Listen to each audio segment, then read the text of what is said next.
السلام علیکم ناظرین، ٹی وی کے پروگرام راہ ہدایت میں آپ کا استقبال ہے۔ میں ہوں آپ کا میزبان محمد حسام الدین، اور اس وقت اسٹوڈیوز میں ہمارے ساتھ موجود ہیں آپ کے سوالات کے جواب دینے کے لیے مفتی محمد شوکت ثنا قاسمی صاحب۔ ناظرین، جیسا کہ آپ جانتے ہیں پروگرام راہ ہدایت دینی، مذہبی، شرعی، فقہی سوالات و جوابات کا ایک پروگرام ہے جس میں آپ ان سے آپ کے ٹیلی ویژن اسکرین پر جو ٹیلی فون نمبرات دکھائے جائیں گے اس پر آپ ہمیں کال کر سکتے ہیں۔ انشاءاللہ مفتی شوکت ثنا قاسمی صاحب آپ کے سوالات کے جوابات دیں گے۔ دو ایک باتوں کا یہ خیال رکھیں کہ جس وقت آپ فون کر رہے ہوں اس وقت اپنے ٹیلی ویژن کی آواز کو دھیما کر دیجئے، کم کر دیجئے، تاکہ اس وقت آپ کی آواز ہم تک برابر سے پہنچ سکے، ہماری آواز ناظرین تک برابر سے پہنچ سکے، اور ساتھ ہی سوالات کو پہلے سے تیار رکھیے، جامع اور مختصر سوالات ہوں۔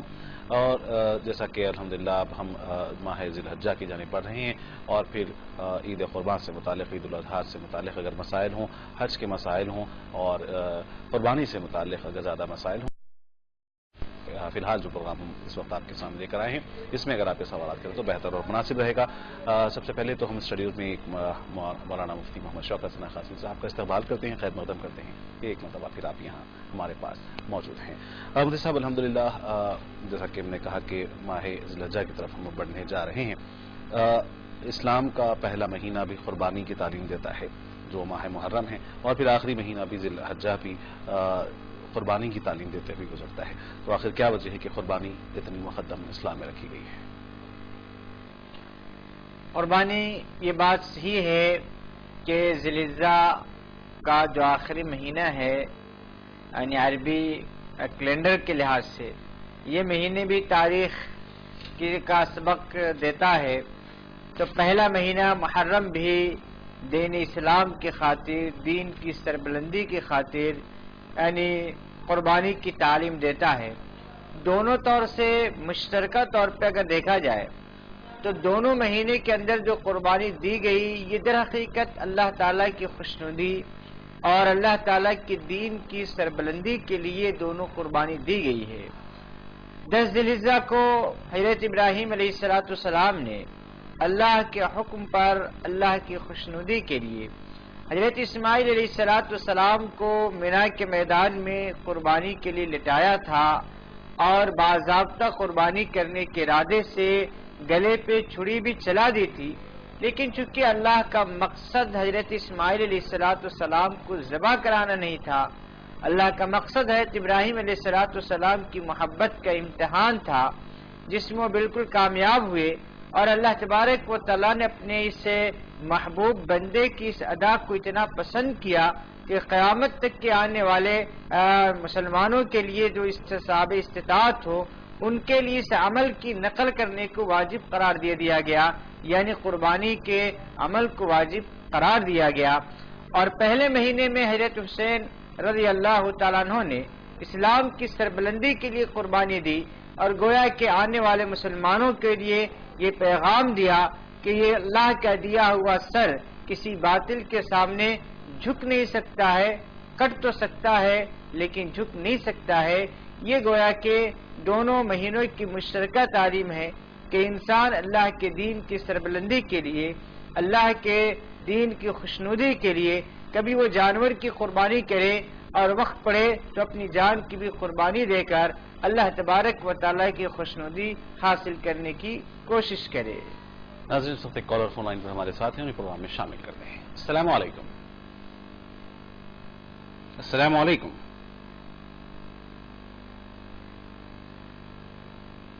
السلام علیکم۔ شاید کال ڈراپ ہو گئی ہے۔ ایک اور کالر ساتھ ہمارے ساتھ ہیں۔ السلام علیکم۔ میں رخسار احمد بول رہا ہوں۔ جی جی، میرا سوال 3 سوال تھے میرے۔ جی محترم، اپنا نام ایک مرتبہ دہرا دیں، کہاں سے کال کر رہے ہیں؟ میں رخسار احمد بول رہا ہوں کلکتہ سے۔ جی رخسار صاحب، فرمائیے کیا سوال ہے؟ جی، میرا سوال یہ تھا کہ جو جیسے ہمارے اکاؤنٹ میں جو انٹرسٹ آتا ہے، جی تو ہمارے یہاں کے قاری صاحب ہیں، ایکچولی میں مراد آباد یو پی کا رہنے والا ہوں میں، جی تو انہوں نے یہ بتایا تھا کہ جیسے یہاں پہ ہندوستان کا جیسے نظام ہے تو اس کے اکارڈنگ جو انٹرسٹ آ رہا ہے تو وہ فائدہ کاؤنٹ ہوگا، اور انہوں نے مجھے یہ بھی بتایا تھا کہ اعلیٰ حضرت کے رسالے ہیں اس کے اکارڈنگ تو آپ جو بھی انٹرسٹ کا پیسہ آ رہا ہے تو وہ فائدہ مانا جائے گا۔ ایک تو یہ سوال تھا میرا۔ جو انٹرسٹ کا پیسہ آ رہا ہے وہ جیسے جو نارمل ہمارا اکاؤنٹ ہے اس میں جو انٹرسٹ آ رہا ہے، جو بینک جو انٹرسٹ دے رہی ہے تو وہ یہ کہنا ہے کہ یہ انٹرسٹ نہیں مانا جائے گا، ہندوستان میں یہ فائدہ مانا جائے گا. جی. اور دوسرا سوال میرا یہ تھا کہ ابھی جیسے یہ مسلمانوں میں اتنا فرقہ پرستی ہے، جی. تو ہمارے یہاں پہ ایک مولانا صاحب تھے، وہ ایکچولی ہم میں بتا رہا ہوں یعنی جو وہ دیوبندی ٹائپ ہیں، تو انہوں نے جنازے کی نماز پڑھا دی تھی کسی کی، تو وہ بول رہے کہ ان کے پیچھے نماز نہیں پڑھنا، یہ نہیں کرنا، وہ نہیں کرنا. ٹھیک ہے. تو اور جی محترم، ضرور انشاءاللہ آپ کے سوالات کی جوابات دیے جائیں گے. بہت بہت شکریہ رخسار صاحب پروگرام میں شامل ہونے اور کال کرنے کا. ایک اور کال اس وقت ہمارے ساتھ ہیں. السلام علیکم. وعلیکم السلام. جی مولانا جی، میرے یہ سوال پوچھنے کا ہے کہ مرحوم کے اوپر قرآن شریف بخشنا صحیح ہے؟ ایک اور مرتبہ اپنا ذرا سوال دہرا دیں محترم. مرحوم پہ جی. قرآن شریف پڑھ کے جو بخشا جاتا ہے وہ صحیح ہے یا غلط ہے؟ ٹھیک ہے. اپنا نام بتائیں، کہاں سے کال کر رہے ہیں؟ کرناٹک گلبرگہ شہباز سے بات کر رہا ہوں، علی الدین. علی الدین صاحب جی، پروگرام میں آپ کا بہت شکریہ کال کرنے کا. ضرور انشاءاللہ ہم آپ کے سوالات کے جوابات حاصل کریں گے. مفتی صاحب سے پروگرام دیکھتے رہیے راہ ہدایت. ایک اور کالر اس وقت ہمارے ساتھ ہیں. السلام علیکم. شاید کال ڈراپ ہو گئی. مفتی صاحب، پہلے سوال رخسار صاحب نے کلکتہ سے کیا ہے، یو پی کے رہنے والے ہیں. اکاؤنٹ بینک میں جو پیسہ جمع کرنے کے بعد جو انٹرسٹ کی رقم اس پر حاصل ہوتی ہے، کسی سے ان سے کہا کہ یہ چونکہ ہم ہندوستان میں رہتے ہیں اور یہاں پر اس سے انٹرسٹ یا سود کی رقم نہیں قرار دے سکتا، کوئی دوسرا انہوں نے مہینہ کہا کہ شاید اسے کہتے ہیں، تو غالباً کا مقصد یہ ہے کہ کیا اسے استعمال کیا جا سکتا ہے؟ دیکھیے، سود ہے، چاہے وہ بینک سے حاصل ہو یا کسی فائنانس کے ذریعے سے حاصل ہو یا پرسنل کسی کو آپ قرض دے اور اس کے بعد وہ سود حاصل ہو. سود ہے. نام بدل دینے سے کوئی چیز کی حقیقت نہیں بدلتی ہے. بینک والا بھی جو پیسے دیتا ہے وہ یہی کہہ کر دیتا ہے کہ یہ سود ہے. باضابطہ آپ کے اکاؤنٹ پہ انٹرسٹ بول کے لکھا جاتا ہے اور وہ بینک کہہ رہا ہے کہ میں سود دے رہا ہوں، اور آپ کہیں کہ نہیں، یہ سود نہیں ہے، یہ میرے لیے حلال ہے اور میرے لیے فائدہ ہے، تو یہ تو انتہائی غلط بات ہے. دیکھیے، سود کہیں سے بھی حاصل ہو، بینک کے ذریعے سے حاصل ہو، کسی اور ذریعے سے حاصل ہو، سود کے بارے میں اللہ تعالیٰ کا فیصلہ یہ ہے کہ حل اللہ بیع وحرم ربا، کہ اللہ تعالیٰ نے خرید و فروخت کو حلال قرار دیا ہے اور سود کو حرام قرار دیا ہے. اللہ کے فیصلے کے سامنے دنیا کے کسی انسان کے فیصلے کو قبول کرنا کسی مسلمان کے لیے جائز نہیں ہے. اللہ تعالیٰ نے فرمایا کہ ایمان والو، سودی معاملات کو چھوڑ دو یا اللہ سے جنگ کرنے کے لیے تیار ہو جاؤ. اب یہ بتائیے کہ کس کے اندر طاقت ہے جو اللہ تعالیٰ سے مقابلہ کرے، جنگ کرے، سود لے اور اللہ سے مقابلے کے لیے تیار ہو جائے؟ اللہ تعالیٰ کا بالکل فیصلہ دو ٹوک ہے، واضح انداز سے ہے. اسی لیے اللہ تعالیٰ کے فیصلے کے سامنے دنیا کے سارے مفتیان کا بھی اگر فیصلہ ہو جائے تو بھی وہ قابل قبول نہیں ہے. اس لیے ہندوستان میں سود کی رقم لینا، چاہے وہ بینک کے ذریعے سے ہو، کسی اور ذریعے سے ہو، یہ قطعاً جائز نہیں ہے، بالکل حرام ہے. ایک اور سوال ان کا یہ ہے مفتی صاحب کہ آپس میں مسلمانوں میں سمجھیے کہ جو فرقے بنے ہوئے ہیں اس میں ایک دوسرے پر الزام تراشیوں اور پھر اختلافات اس حد تک بڑھ گئے ہیں کہ لوگ ایک دوسرے کی نماز جنازہ پڑھنا یا پڑھانا نہیں چاہتے. اس پر کیا کہیں گے؟ یہ تو انتہائی افسوسناک بات ہے کہ مسلمان جو اس دنیا سے اختلاف کو مٹانے کے لیے آیا تھا، جو وحدت کی تعلیم دیتا ہے، جو ایک کلمے کی بنیاد پر انسانیت کو جمع کرتا ہے، آج اس مسلمانوں کے اندر اتنے سارے اختلاف اور انتشار پیدا ہو گئے کہ ایک مسلمان دوسرے مسلمان کو دیکھنا نہیں چاہتا ہے، کسی کے پیچھے نماز جنازہ نہیں پڑھنا چاہتا ہے. اگر کوئی دوسرے مسلک والے نماز جنازہ پڑھا دیے اور جن لوگوں نے پڑھا ان کے سارے لوگوں کے نکاح کو فاسد قرار دے کر اس کے نکاح خانی کی مجلس کو منعقد کر دیتا ہے. حالانکہ اس دنیا میں حجاج بن یوسف بہت بڑا ظالم و جابر تھا، لیکن حضرت عبداللہ بن عمر رضی اللہ تعالیٰ عنہ اور صحابہ کی ایک جماعت تھی جو حجاج بن یوسف کے پیچھے نماز پڑھا کرتی تھی اور وہ یہ کہتے تھے کہ وہ ظالم ہے، وہ اپنے ظلم کا حساب دے گا. ہم اپنی جماعت کو الگ کر کے مسلمانوں میں انتشار اور اختلاف پیدا نہیں کرنا چاہتے ہیں، ظاہر سی بات ہے آج کسی فرقے کا کوئی رہنے والا ہو وہ حجاج بن یوسف سے زیادہ ظالم نہیں ہو سکتا ہے، اور ہم میں سے کوئی بھی شخص عبداللہ بن عمر سے زیادہ متقی اور پرہیزگار نہیں ہو سکتا ہے۔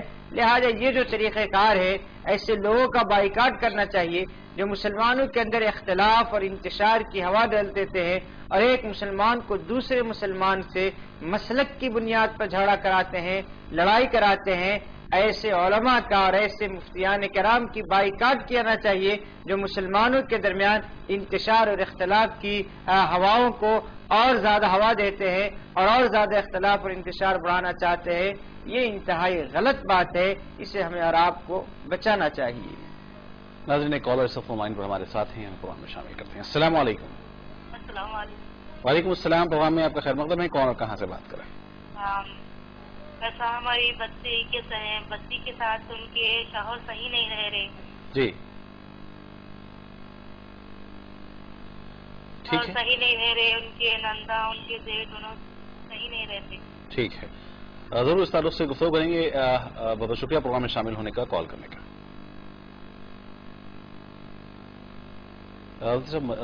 کرناٹک سے علی الدین صاحب کا یہ فون انہوں نے کال کیا تھا کہ کیا مرحوم پر قرآن پڑھ کر بخشا جا سکتا ہے؟ مرحوم کے ایصال ثواب کے لیے مختلف عبادات کر کے ثواب پہنچایا جا سکتا ہے۔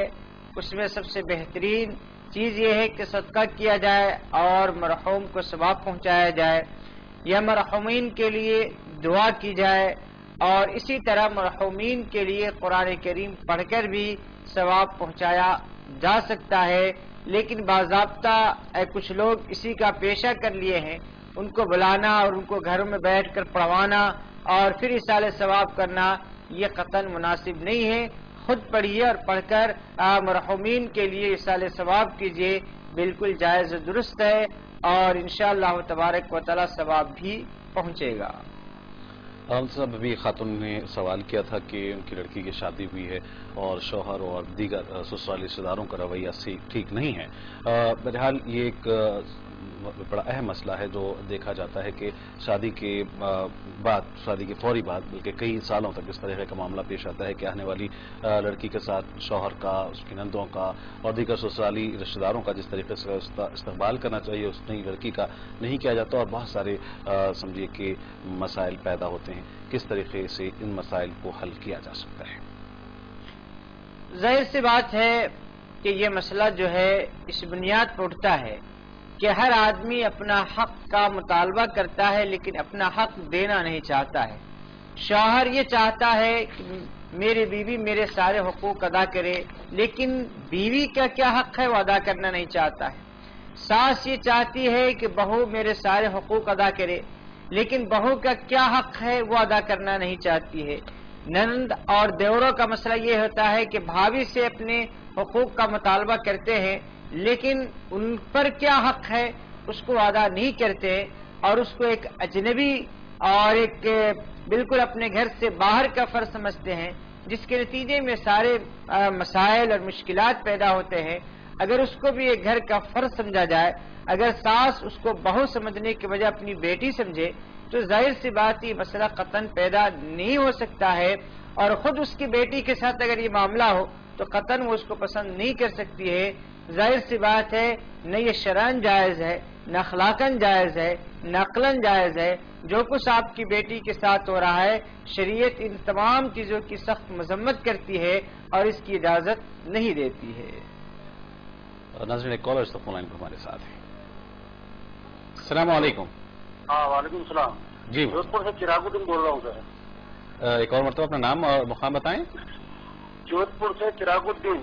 جی چراغ الدین صاحب فرمائیے کیا سوال؟ ہاں یہ میں ابھی مفتی صاحب نے بتایا نا بیاج کے بارے میں، جی کہ بینک میں بیاج دینا مطلب وہ جو ہے وہ غلط ہے۔ تو ہمارے یہاں بڑا مدرسہ اشاعتیہ جی کروڑوں روپیہ اس کا بینک میں پڑا ہے، جی اس کا انٹرسٹ لیتے ہیں۔ تو میں اس کا سوال کے لیے ایک دفعہ مفتی صاحب کے پاس پہنچ گیا تھا، تو وہ بولتے ہیں کہ اس کا حوالہ کر لو۔ تو وہ کوئی ایسا کچھ ہے کیا؟ جیسے اگر جہاں سے تعلیم مل رہی ہے، جہاں سے علماء تیار ہو رہے ہیں، وہیں اگر یہ حال ہے تو اس کے بعد ہمارے جیسے مسلمانوں کا کیا ہوگا پھر؟ ٹھیک ہے۔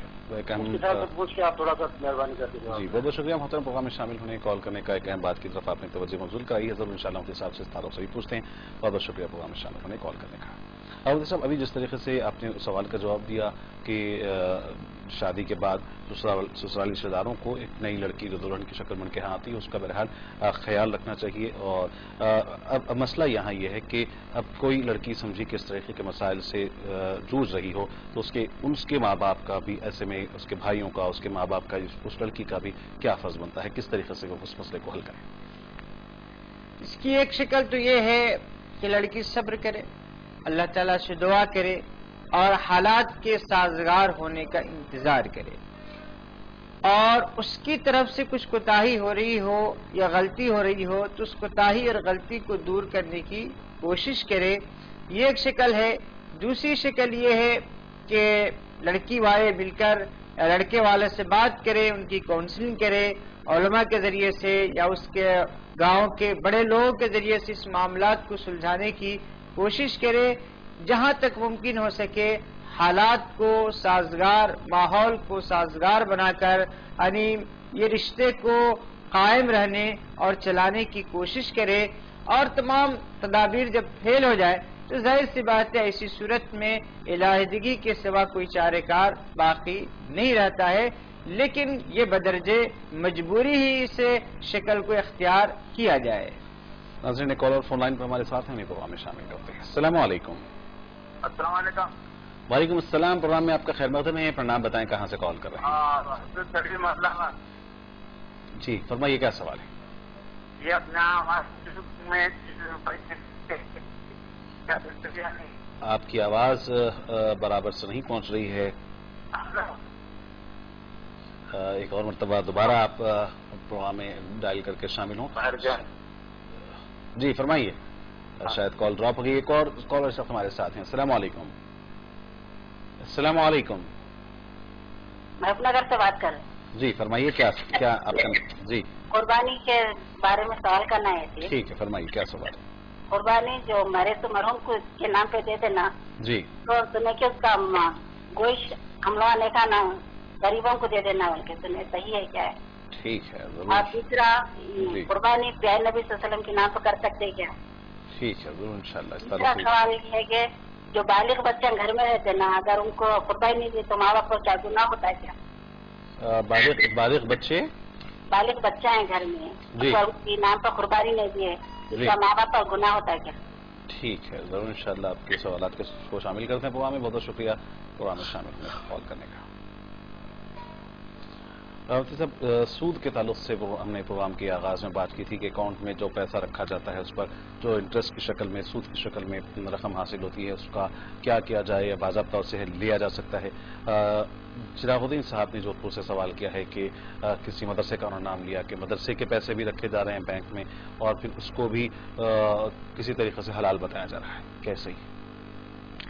دیکھیے، پہلی بات تو آپ یہ سمجھیے کہ ہمارے لیے حجت کوئی مدرسہ نہیں ہے، کوئی عالم نہیں ہے، کوئی مفتی نہیں ہے. کوئی مفتی کیا کر رہا ہے، کوئی عالم صاحب کیا کر رہے ہیں، کوئی مدرسہ کیا کر رہا ہے، کوئی مدرسے والے کیا کر رہے ہیں، وہ ہمارے لیے حجت نہیں ہے. حجت ہمارے لیے، دلیل ہمارے لیے قرآن و سنت ہے. اللہ تبارک و تعالیٰ نے کیا فرمایا، نبی علیہ الصلوۃ والسلام کا کیا فرمان ہے، یہ ہمارے لیے حجت ہے. کسی مفتی صاحب، کسی عالم صاحب، کسی مدرسے کا کوئی عمل ہمارے لیے حجت نہیں. تو مدرسے والے کیا کر رہے ہیں یہ جانے جی. قرآن کیا کہتا ہے، اللہ کا نبی کیا فرماتا ہے، یہ دیکھیے. اگر اس میں گنجائش ہے تو گنجائش ہے، ورنہ گنجائش نہیں ہے. دوسری بات یہ ہے کہ مدرسے کی جو رقم بینک میں رہا کرتی ہے، بینک میں جو انٹرسٹ کی، جو سود کی رقم ملتی ہے، وہ غریبوں پر خرچ کیا جاتا ہے. اس کا مصرف غریبوں پر خرچ کیا جانا ہے. اور مدرسے کی رقم کی جو سود کی رقم آتی ہے، جو مدرسے میں چونکہ انتہائی غریب اور یتیم بچے ہوتے ہیں تو اس یتیم بچوں پہ خرچ کر دی جاتی ہے. مدرسے والے اس رقم کو اپنی ذاتی استعمال میں نہیں لاتے ہیں. مسئلہ یہاں پہ یہ ہوگا کہ کوئی آدمی اپنا پیسہ بینک پہ رکھے اور اس پر سود ملے اور اس سود کو اپنی ذاتی استعمال میں خرچ کرے. یہاں مدرسے والے اس رقم کو اپنی ذات پر استعمال نہیں کرتے، جو بھی رقم آتی بھی ہے تو ان مدرسے کے غریب بچوں پر استعمال کیا جاتا ہے جو سود کے مصرف ہے. آپ بھی اپنے سود کی رقم کو حاصل کر کے کسی بھی غریب کو دے سکتے ہیں, چاہے وہ مدرسہ ہو یا چاہے آپ کے خاندان یا رشتہ دار میں کوئی غریب آدمی ہو, اس کو آپ دے سکتے ہیں. ایک کالر صف لائن پر ہمارے ساتھ ہے. السلام علیکم. السلام علیکم. وعلیکم السلام. پروگرام میں آپ کا خیر مقدم ہے. اپنا نام بتائیں, کہاں سے کال کر رہے ہیں؟ جی میں دلی سے اظہار احمد بول رہا ہوں. جی مطلب پروگرام میں آپ کا خیر مقدم کرتے ہیں. اظہار صاحب فرمائیے کیا سوال ہے؟ جی میرے دو سوال ہیں. پہلا سوال میرا یہ ہے جی کہ ہمارے یہاں دلی کے اندر ایک مسجد کے امام صاحب ہیں جی جو بریلوی فرقے سے ہیں. جی انہوں نے پہلے اپنے بیٹے کی شادی کری, پھر اپنے ہی بیٹے کی مطلب جو ساتھ یعنی کہ جو ان کی سمجھن ہے ان سے خود بھی شادی کر لی, تو کیا یہ شادی جائز ہوگی یا نہیں ہوگی؟ جی. اور دوسرا سوال میرا یہ ہے کہ جو ہم قربانی کا گوشت دیتے ہیں غیر مسلم بھائیوں کو اپنے, جی تو ہمیں یہ پتا ہو کہ وہ گوشت کے ساتھ مطلب ڈرنک وغیرہ بھی یوز کریں گے, تو ہمیں ایسے تو یہ پتا ہونے کے بعد اس کو دینا جائز ہے یا نہیں جائز ہے؟ ٹھیک ہے, ضرور انشاءاللہ آپ کے سوال کو شامل کیا جائے گا. بہت بہت شکریہ پروگرام میں شامل ہونے کال کرنے کا. ایک اور کالر اس وقت ہمارے ساتھ ہیں. السلام علیکم. السلام علیکم. وعلیکم السلام. جی محترم, اپنا نام بتائیں. میں واجد بات کر رہا ہوں, واجد بن ساجد. جی کہاں سے؟ عادل آباد. جی واجد صاحب فرمائیے کیا سوال؟ کئی دوستوں میں ادھر ادھر میں بھی سنتا ہوں کہ کچھ لوگ بولتے درگاہوں پہ جانا, کچھ لوگ بولتے زیارت کرنا, درگاہوں پہ جانا نہیں جانا, خبر کے پاس جانا, دستان جانا, تلاوت کرنا, ٹھیک ہے, کہاں تک درست ہے وہ چیز معلوم کرنا. ٹھیک ہے واجد صاحب, بہت بہت شکریہ پروگرام میں شامل ہونے کال کرنے کا. ایک اور کالر صاحب ہمارے ساتھ ہیں. السلام علیکم. السلام علیکم. السلام علیکم. ہلو. السلام علیکم. وعلیکم السلام. پروگرام میں آپ کا خیر مقدم ہے. اپنا نام بتائیں, کہاں سے کال کر رہے ہیں؟ ہاں سر, میں رضوان بول رہا ہوں خوراکی سے. جی سر ابھی بتایا گیا ہے کہ بینک کا سود حرام ہے. جی لیکن کچھ ودوانوں کا یہ مطلب کہنا ہے کہ بینک چونکہ آپ کے پیسے سے بزنس کرتی ہے جی اور اس پیسے سے جو کماتی ہے منافع وہی آپ کو دیتی ہے. جی کیا یہ درست نہیں؟ ٹھیک ہے, ضرور انشاءاللہ اس طرح سے گفتگو کرتے ہیں. بہت بہت شکریہ زون سا پروگرام میں شامل ہونے کال کرنے کا. ایک اور کالر اس وقت ہمارے ساتھ ہیں. السلام علیکم. وعلیکم السلام. پروگرام میں آپ کا استقبال ہے. اپنا نام بتائیں, کون صاحب کہاں سے کال کر رہے ہیں؟ میں ڈاکٹر اسد کلکتہ سے بات کر رہا ہوں. ڈاکٹر اسد صاحب, بہت دنوں بعد آپ نے کال کیا ہے پروگرام میں. امید کے خیریت سے ہوں گے آپ. جی محترم فرمائیے. جی الحمدللہ, اللہ کا کرم ہے. جی. اور ایک تو آپ لوگوں کو بہت شکریہ ادا کرنا چاہتا ہوں کہ رمضان المبارک میں جی روزانہ یہ پروگرام براڈ کاسٹ کرتے ہیں. جی ہاں جی ہاں جی ہاں جی ہاں. تو آج میرے پاس دو سوال ہیں. جی ڈاکٹر صاحب. تو ایک سوال ہے کہ عید میلاد النبی کی شرعی حیثیت کیا ہے؟ جی کیونکہ ہمارے یہاں تو عید صرف دو ہے. جی ایک عید الفطر, ایک عید الاضحیٰ. تو عید میلاد النبی کی شرعی حیثیت کیا ہے؟ جی. اور ایک اور سوال پوچھنا ہے جی کہ جب ہم نماز میں تکبیر تحریمہ کے بعد جب الحمد پڑھتے ہیں تو ایک بار ہم تو بسم اللہ سے شروع کرتے ہیں. جی. اس کے بعد الحمد کے بعد جب سورت میں لاتے ہیں جی تو اس میں بسم اللہ پڑھنا ضروری ہے یا اب اور بسم اللہ پھر پڑھنے کی ضرورت نہیں؟ ٹھیک ہے, ضرور انشاءاللہ آپ کے دونوں سوالات کو شامل کرتے ہیں. بہت بہت شکریہ ڈاکٹر صاحب پروگرام میں شامل ہونے کال کرنے کا. ایک اور کالر اس وقت ہمارے ساتھ ہیں. السلام علیکم. وعلیکم السلام. جی پروگرام میں آپ کا خیر مقدم کرتے ہیں. جی فرمائیے کہاں سے کال کر رہے ہیں؟ ہم جودھ پور سے بول رہے ہیں. جی فرمائیے کیا سوال ہے؟ سوال یہ ہے سر کہ ہمیں نا پہلے دفعہ قربانی کر رہے سر, آپ مفتی صاحب سے پوچھیے کہ بھائی آپ کیا کرنے کا ہے کیا نہیں. ایک اور مرتبہ اگر اپنے سوال کو دوہرا دیں, اونچی آواز میں بہت آہستہ کہہ رہی ہیں آپ, آواز برابر سے نہیں پہنچ رہی ہے. جی ہم پہلی بار ہے نا قربانی کر رہے ہیں تو مطلب کیا کرنے کا ہے کیا نہیں یہ بتائیے سر. ٹھیک ہے, پہلی مرتبہ آپ نے قربانی کی اس بات نیت کی کر رہے آپ کریں گے سر؟ انشاءاللہ کریں گے, ضرور کریں گے. قربانی میں کیا کیا کرنا چاہیے ضرور انشاءاللہ اس حساب سے جانیں گے. بہت بہت شکریہ پروگرام میں شامل ہونے کال کرنے کا. مفتی صاحب سود سے متعلق سوال کو پہلے شامل کر لیتے ہیں کہ آج شروع سے اسی پر سلسلہ چل پڑا ہے کہ جیسا کہ رانچی سے ایک صاحب نے سوال کیا کہ کچھ لوگوں کا یہ بھی کہنا ہے کہ بینک بھی کاروبار کرتی ہے اور کاروبار کے بعد وہ آپ کو منافع دیتی ہے, تو سود کو انہوں نے منافع کے درجے میں سمجھ رکھا ہے. تو کیا واقعی جو پیسہ بینک میں رکھا جاتا ہے اس کو سود کا استعمال کیا جا سکتا ہے؟ دیکھیے پہلی بات تو یہ ہے کہ بینک کے قانون کے لحاظ سے کوئی بہت بڑا کاروبار نہیں کر سکتی ہے.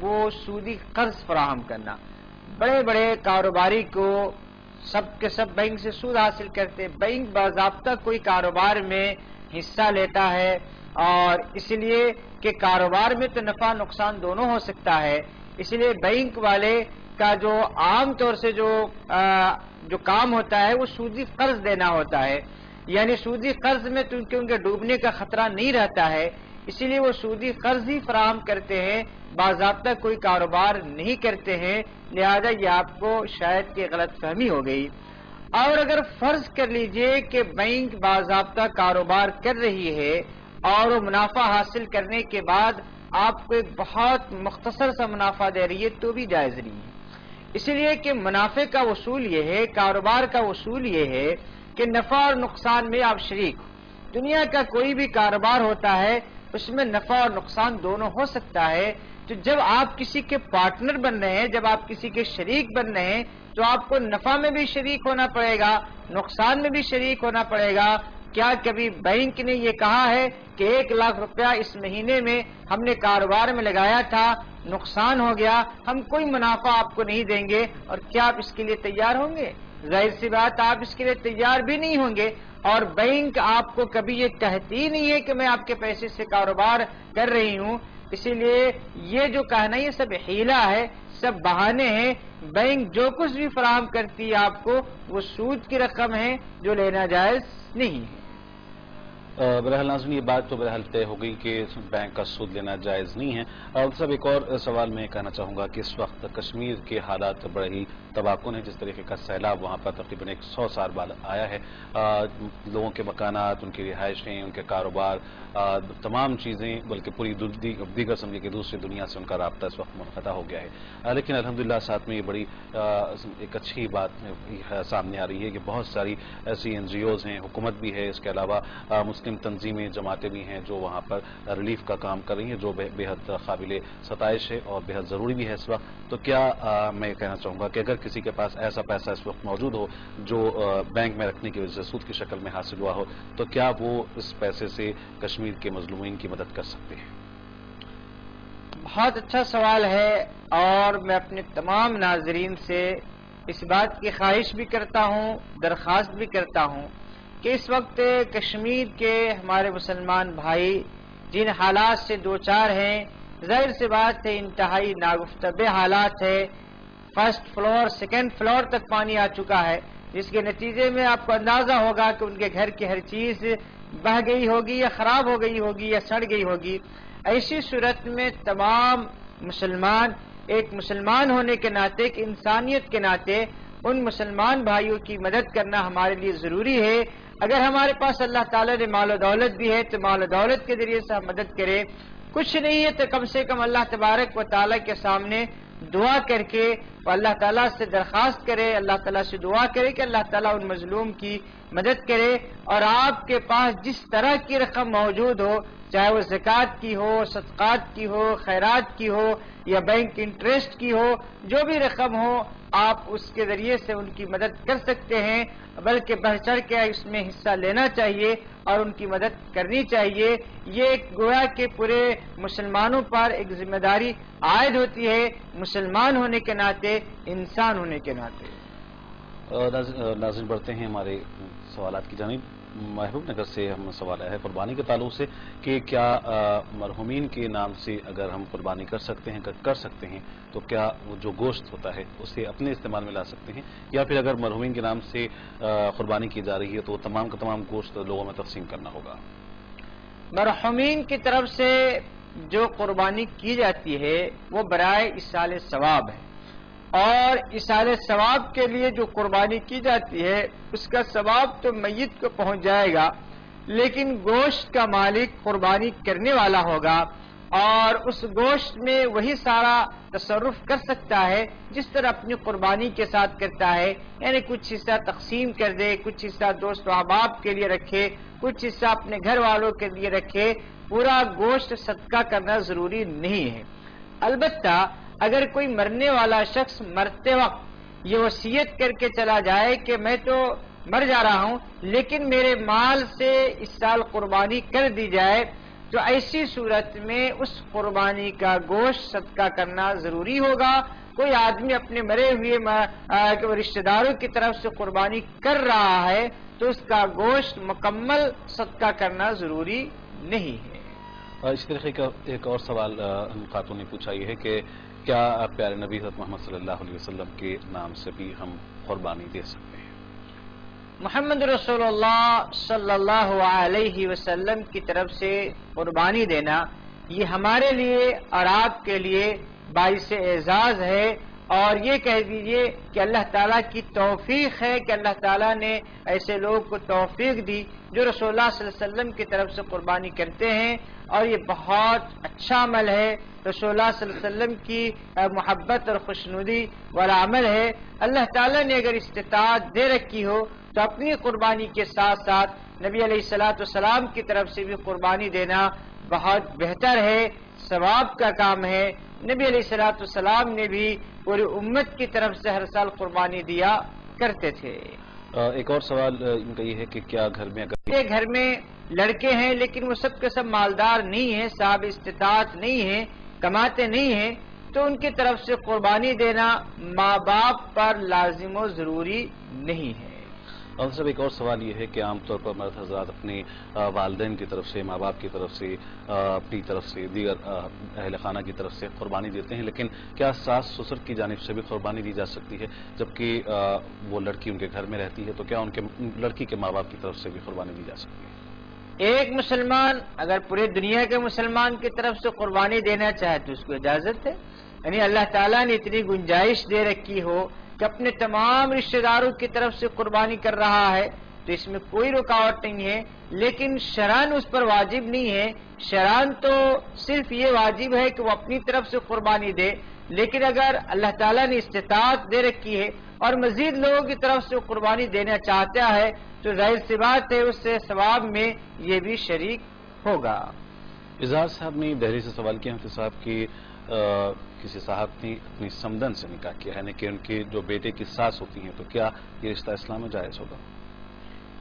دیکھیے، سمدن سے نکاح کرنا بظاہر تو بہت برا لگتا ہے کہ کس طرح سے نکاح ہو گیا، سمدن سے کس طرح نکاح کر لیا گیا، لیکن یہ ہمارے معاشرے اور سماج کی وجہ سے برا لگتا ہے. شرعاً کوئی بری بات نہیں ہے.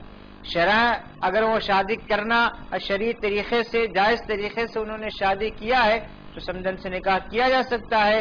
سمدن کوئی محرمات میں شامل نہیں ہے، اسی لیے اگر انہوں نے جائز طریقے سے نکاح کیا ہے تو یہ نکاح درست ہو جائے گا. اس میں کسی طرح کی کوئی عیب کی بات نہیں ہے. کیا اس کے بعد، ان کی شادی کے بعد ان کے بچوں کے نکاح پر کوئی اثر پڑے گا؟ نہیں، ان کی شادی کے وجہ سے ان کے بچوں کے نکاح پر کوئی اثر نہیں پڑے گا، اس لیے کہ بہو الگ ہے اور بہو کی ماں الگ ہے. انہوں نے بہو کی ماں سے نکاح کیا ہے، کوئی بہو سے نکاح نہیں کیا ہے، اسی لیے بچوں کے نکاح پر کوئی اثر نہیں پڑے گا. ایک اور سوال ان کا یہ ہے کہ کیا قربانی کا گوشت غیر مسلم حضرات کو دیا جا سکتا ہے جبکہ اس بات کا خدشہ ہو کہ وہ قربانی کے گوشت کے ساتھ شراب یا دیگر چیزوں کا استعمال کریں گے؟ قربانی کا گوشت غیر مسلموں کو دینا بہت اچھی بات ہے، دے سکتے ہیں. خاص طور سے پڑوسی یا دوست و احباب ہو تو دینے میں کوئی حرج نہیں، بلکہ میں یہ سمجھتا ہوں کہ دینا بہتر ہے. لیکن جب آپ کو یہ بات یقینی طور سے معلوم ہے کہ قربانی کے گوشت کے ساتھ وہ ڈرنکنگ بھی کرے گا، پھر میں یہ سمجھتا ہوں کہ ایسے لوگ کو قربانی کا گوشت دینا قطعاً مناسب نہیں ہے.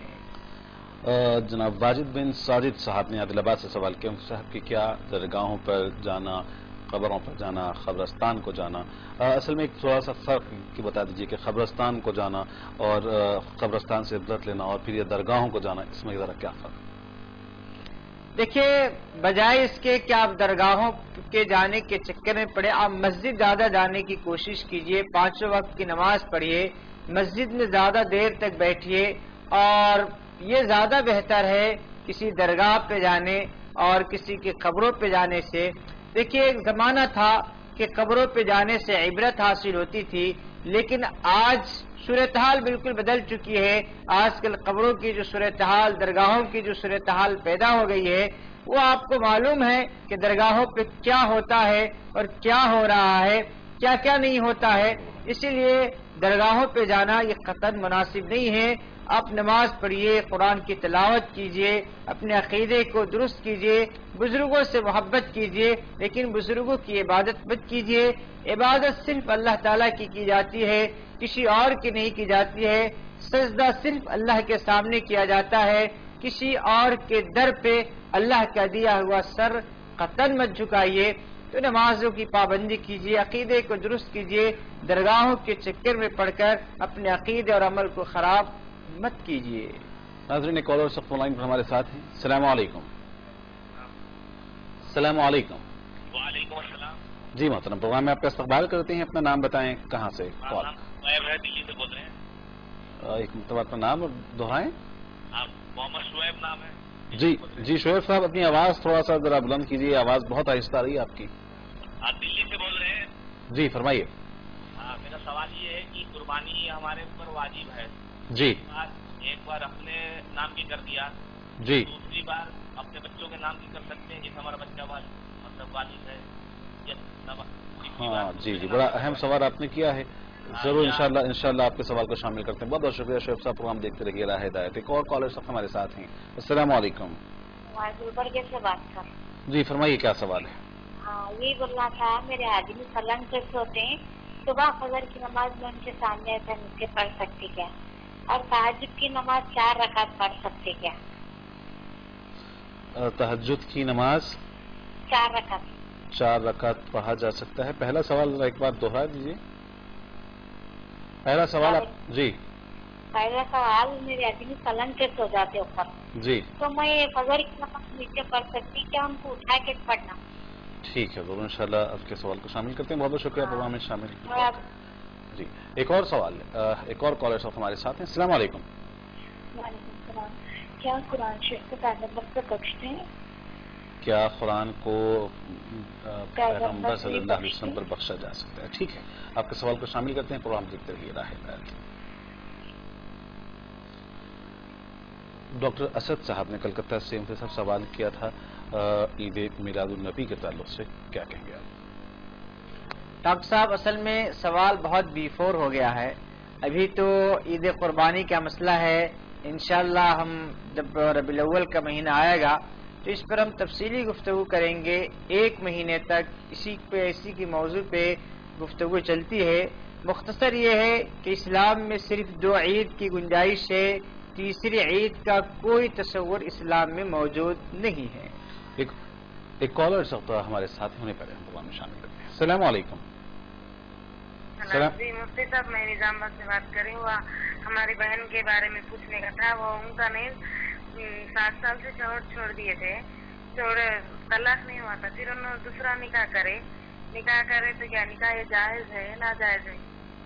ٹھیک ہے. 7 سال کے بعد نکاح کرے نا، 7-8 سال ہو گئے، ان کے شوہر آئے نہیں تو انہوں نے دوسرا نکاح کرے، طلاق نہیں ہوا. کس نے دوسرا نکاح؟ آپ کی بہن نے؟ ہاں.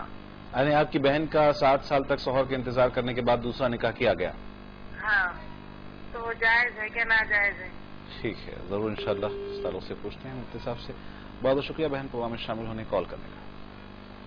مفتی صاحب، ڈاکٹر اسد صاحب کا ایک اور سوال تھا کہ کیا نماز میں جب ہم تکبیر کے بعد ثنا اور اس کے بعد پھر بسم اللہ کے ساتھ سورہ فاتحہ کا آغاز کرتے ہیں، اس کے بعد جو ضمیر سورہ پڑھا جاتا ہے، کیا اس سے پہلے بھی بسم اللہ الرحمن الرحیم پڑھنا ہوگا؟ ایک اور سوال یہ ہے کہ کیا صرف بسم اللہ الرحمن الرحیم پڑھنا چاہیے یا اعوذ باللہ کے ساتھ تعوذ کے ساتھ تسمیہ پڑھنا چاہیے؟ تعوذ و تسمیہ یعنی اعوذ باللہ من الشیطان الرجیم بسم اللہ الرحمن الرحیم، یہ ثنا کے بعد سورہ فاتحہ سے پڑھنا مسنون ہے. اس کے بعد سورہ فاتحہ کے بعد سورہ پڑھنے سے پہلے مسنون نہیں ہے. لیکن اگر کوئی پڑھ لے رہا ہے تو اس کی اجازت ہے، اس کی گنجائش ہے. بلکہ بعض علماء کی رائے یہ ہے کہ پڑھ لینا بہتر ہے، لیکن صرف بسم اللہ پڑھا جائے گا، اعوذ باللہ من الشیطان الرجیم وہاں پہ نہیں پڑھیں گے. صاحب، جودھپور سے ایک خاتون نے سوال کیا ہے کہ پہلی مرتبہ اس بار قربانی کا انہوں نے تہیہ کیا ہے، ارادہ کیا ہے، نیت کی ہے، تو کس طریقے سے قربانی کا عمل ہو. ایک اور سوال صاحب یہ ہے کہ قربانی سے مراد کیا ہے؟ جیسا کہ خود اللہ نے کہا ہے کہ تم جو قربانی کرتے ہو اس کا گوشت اور خون ہم تک نہیں پہنچتا، تقویٰ ہمیں مطلوب ہے. تو قربانی کا دراصل مقصد کیا ہے، اور سیدھے سادے طریقے سے، سنت طریقے سے قربانی کس طریقے سے دی جائے؟ دیکھیے قربانی کا اصل مقصد جانور کو ذبح کرانا نہیں ہے. اصل مقصد تو انسان کے دل کو دیکھنا ہے کہ اللہ کے اس حکم کے بجا لانے پر اس کا دل کتنا راضی ہے، کتنا خوش ہے. ایسا تو نہیں ہے کہ سوچ رہا ہے کہ 5,000 روپے چلے گئے، 6,000 روپے چلے گئے. تو دل کی خوشنودی اصل مطلوب ہے. آپ نے پہلی مرتبہ قربانی کرنے کا ارادہ کیا ہے، بہت اچھا عمل ہے. اللہ تبارک و تعالی آپ کو ہر سال اس کی توفیق دے اور گنجائش بھی دے. اس کا طریقہ یہ ہے، جو لوگ قربانی کرنا چاہتے ہیں تو ذی الحجہ کی چاند نکلنے کے بعد بال اور ناخن وغیرہ نہ کٹوائیں تو یہ زیادہ بہتر ہے. اور قربانی کے دن جلد کرانے کی کوشش کرے. اور اگر قربانی پہلے دن ہو تو یہ زیادہ بہتر ہے، اور اگر جلدی ہو تو قربانی کے گوشت سے کھانے کا آغاز کرنا یہ زیادہ بہتر اور مناسب ہے. ایک سوال شاید صاحب نے دہلی سے کیا ہے مجھ سے قربانی کے تعلق سے کہ گزشتہ بار انہوں نے قربانی اپنے نام سے کی تھی. ان کا یہ کہنا ہے کہ کیا اب بچوں کی طرف جانب سے کی جاتی ہے یا پھر ہر سال صاحب استطاعت پر فرض ہوتی ہے، واجب ہوتی ہے؟ دیکھیے قربانی کا اصول یہ ہے کہ صاحب استطاعت پہ قربانی واجب ہوتی ہے.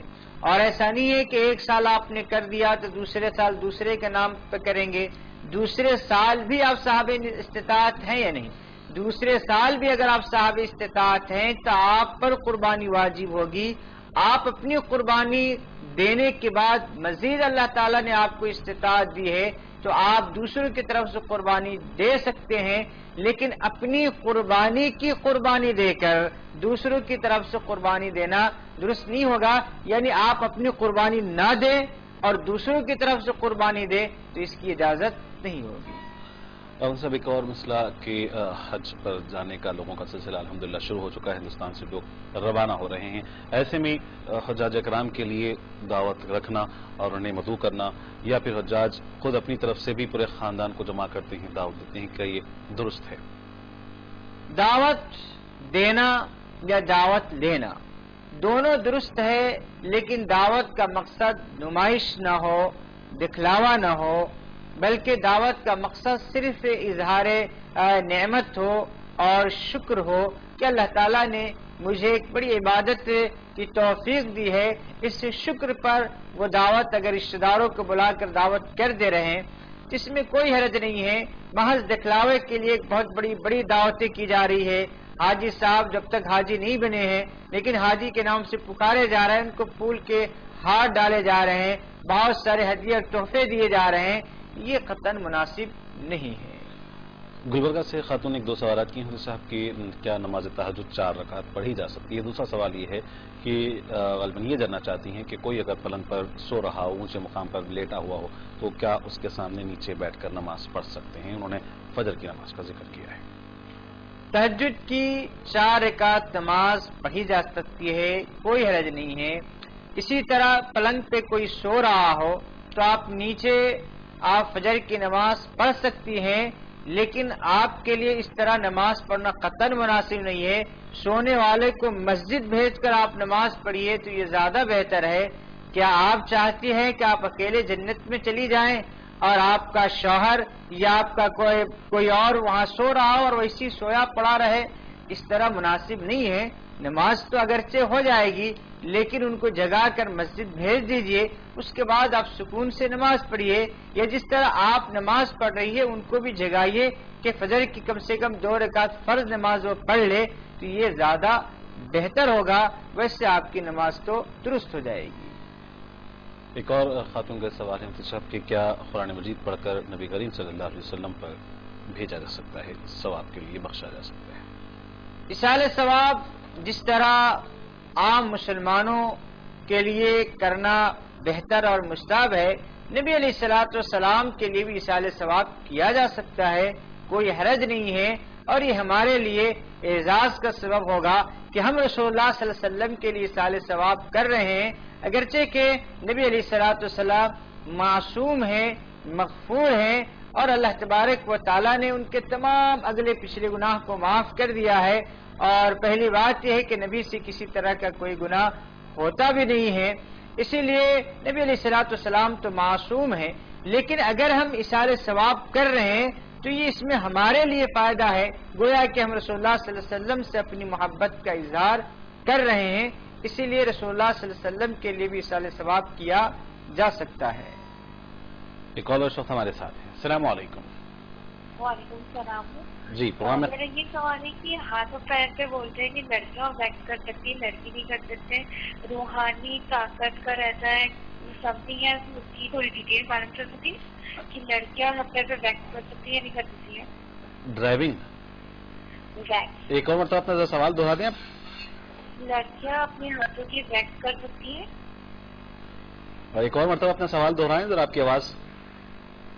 لڑکیاں اپنے ہاتھ پیر کو ویکس کر سکتی ہیں؟ ٹھیک ہے، ضرور انشاءاللہ آپ صاحب سے بہت شکریہ پروگرام میں شامل ہونے کال کرنے کا۔ ایک خاتون اس سے پہلے سوال کیا، ایک کالر صاحب ہمارے ساتھ ہیں، انہیں پروگرام میں پہلے ہم شامل کر لیں گے۔ السلام علیکم۔ جی وعلیکم السلام، میں عبداللہ شیخ بات کر رہا ہوں پونے سے۔ جی عبداللہ صاحب، پروگرام میں آپ کا خیر مقدم ہے، فرمائیے کیا سوال ہے؟ جی مجھے یہ جاننا تھا کہ یہ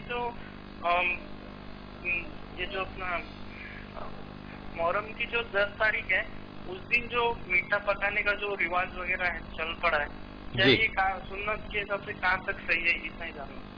ٹھیک ہے، بہت بہت شکریہ عبداللہ شیخ صاحب کال کرنے کا، پروگرام میں شامل ہونے کا۔ رضوانہ صاحبہ نے غالباً کا نام بتایا تھا، یہ سوال کیا ہے کہ 7 سال قبل ان کی بہن کا نکاح ہوا تھا، لیکن ان کے شوہر شاید بغیر بتائے ہی کہیں چلے گئے اور 7 سال تک رابطہ نہیں ہوا۔ 7 سال کے بعد اب ایک دوسرا نکاح اس خاتون کا کیا گیا ہے، تو کیا یہ نکاح درست ہوگا؟ ایک مرتبہ نکاح ہونے کے بعد طلاق یا خلا کے بغیر دوسرا نکاح کرنا قطعاً جائز نہیں ہے۔ جو صورتحال ہے، اس صورت میں آپ کی بہن کے لیے یہ مناسب بات تھی، بلکہ ضروری بات تھی کہ یا تو اپنے شوہر سے طلاق حاصل کرتی یا خلا حاصل کرتی، اور یہ دونوں چیزیں اگر ناممکن ہو جائے تو اسی طور سے شرعی عدالت میں جا کر، دارالقضاء میں جا کر اپنے نکاح کو فسخ کرا دیتی، اس کے بعد اس کے لیے دوسرا نکاح کرنا جائز ہوتا تھا۔ موجودہ جو نکاح ہوا، یہ نکاح قطعاً جائز نہیں ہے، اور صرف ایجاب و قبول کر لینے سے حرام حلال نہیں ہوتا ہے۔ اسی لیے آپ کی بہن نے جو نکاح کیا ہے وہ نکاح درست ہوا ہی نہیں۔ تو ایک بات یہ ہے کہ کب تک اب شوہر کا انتظار کیا جائے؟ دیکھیے، شوہر کا انتظار 3 سال 4 سال تک کیا جائے، اور اس کے بعد اگر شوہر نہیں آ رہا ہے تو باضابطہ دارالقضاء میں یہ مقدمہ دائر کیا جائے کہ میرا شوہر اتنے دن سے گمشدہ ہے، اس کا کوئی اتا پتہ نہیں ہے اور میں مزید انتظار نہیں کر سکتی ہوں، میرا نکاح کو فسخ کر دیا جائے۔ تو جو قاضی ہوتا ہے وہ تحقیق کرتا ہے، تحقیق کرنے کے بعد نکاح کو فسخ کر دیتا ہے، پھر اس عورت کے لیے دوسرا نکاح کرنا جائز ہو جاتا ہے۔ اگر دوسرے نکاح کے بعد پہلا شوہر واپس آ جائے تو کیا ایسی صورت میں پہلے شوہر سے رشتہ جوڑنا ہوگا یا دوسرے شوہر سے؟ نکاح کے فسخ ہونے کے بعد اگر دوسرا شوہر آ جاتا ہے تو ایسی صورت میں بیوی کے لیے یعنی عورت کے لیے کوئی ضروری نہیں ہے کہ اپنے پہلے شوہر کو اختیار کرے، دوسرے شوہر کے ساتھ زندگی گزار سکتی ہے۔ عبداللہ صاحب نے پونا سے سوال کیا، مفتی صاحب 10 محرم کے تعلق سے پروگرام میں وقت بہت کم ہے، اگر آپ کہنا چاہیں تو اب یا پھر آئندہ بھی ان سے شامل کر سکتے ہیں۔ ایک اور سوال خاتون نے کیا ہے کہ کیا خواتین اپنے جسم پر ویکس کر سکتی ہیں؟ غالباً ان کا کہنے کا مطلب یہ ہے کہ جسم کے بال جو ہوتے ہیں وہ ہاتھ پاؤں کے اسے نکال سکتی ہیں۔ خواتین کے لیے ہاتھ پیر کے بالوں کا نکالنا جائز ہے، نکال سکتی ہے، اس میں کوئی حرج نہیں ہے۔ ناظرین، پروگرام راہ ہدایت کا وقت یہیں پر ختم ہونا چاہتا ہے۔ عبداللہ شیخ صاحب پونا سے آپ نے سوال کیا تھا محرم کے تعلق سے، انشاءاللہ ابھی ذی الحجہ میں ہم جا رہے ہیں، اس کے بعد ذی الحجہ ہوگا، محرم سے پہلے انشاءاللہ ہم اس سوال کو ضرور پروگرام میں شامل کرتے ہیں۔ آخری مفتی صاحب میں کہنا چاہوں گا کہ ایک مرتبہ پھر کشمیر کے سیلاب زدگان کے لیے دعا بھی فرمائیں، اور پھر وہاں پر جس طریقے کی مدد کی ضرورت ہے اس طرف بھی تھوڑا ہمارے ناظرین کو توجہ دلاتے جائیں۔ دیکھیے، جیسے کہ بات آ چکی ہے اور سب لوگ جانتے ہیں کہ کشمیر کی صورتحال بہت بدتر ہو چکی ہے۔ آپ تمام حضرات ان ہمارے کشمیر بھائیوں کے لیے دعا کریں کہ اللہ تبارک و تعالی غیب سے ان کے لیے راحت کا سامان پیدا کرے، ان کی مدد کرے اور ان کے اجڑے ہوئے گھروں کو آباد کرے، اور اللہ تبارک و تعالیٰ ان کی تمام مشکلات کو دور کر دے، اور اسی طرح جو بھی آپ سے تعاون ہو سکتا ہے ان کشمیری بھائیوں کا تعاون کرے، مال کے ذریعے سے، اور مال نہ ہو تو دعا کے ذریعے سے۔ بہر صورت ہمارے ہر مسلمانوں کے لیے ضروری ہے کہ ہم ان کشمیر بھائیوں کے اجڑے ہوئے گھروں کی تعمیر کے لیے کوشش کرے۔ اللہ تبارک و تعالی غیب سے ان کے لیے سامان راحت کو پیدا فرمائے۔ آمین یا رب العالمین۔ ناظرین، پروگرام راہ ہدایت کا یہیں پر وقت ختم ہونا چاہتا ہے۔ ایک مرتبہ ہم پھر تمام ناظرین اور ساتھ ہی ساتھ مفتی محمد شوکت ثنا قاسمی صاحب کے مشکور ہیں کہ آپ کے سوالات اور کہ مفتی صاحب نے یہاں سے قرآن حدیث کی روشنی میں جوابات دیے ہیں۔ ہم اللہ سے دعا کرتے ہیں کہ جو کچھ کہا گیا ہے، سنا گیا ہے، اس پر کہنے سننے سے زیادہ عمل کی توفیق عطا فرمائیں۔ آپ کے میزبان محمد حسام الدین کو پوری منصف ٹیم کے ساتھ دیں اجازت اور دیکھتے رہیں منصف ٹی وی۔ خدا حافظ۔